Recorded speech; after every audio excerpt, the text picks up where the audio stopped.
11 oktyabr kuni ancha oldin, ya'ni aprelda boshlagan ishimizni nihoyasi 99% ga yetib kelgandik. Qaror chiqdi bu akamizni. Endi ba'zan o'tishini kutyapmiz. Rasmiy qonuniy qaror chiqqan deport ochish bo'yicha.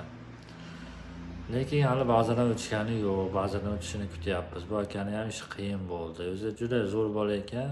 Umuman bezovta qilmaydi. Xo'p, ishim xudo xolasa 99% ga tugagan. Endi Rossiyaga kirib bitta video tashlab olsa bu akam o'zi tema yopiladi.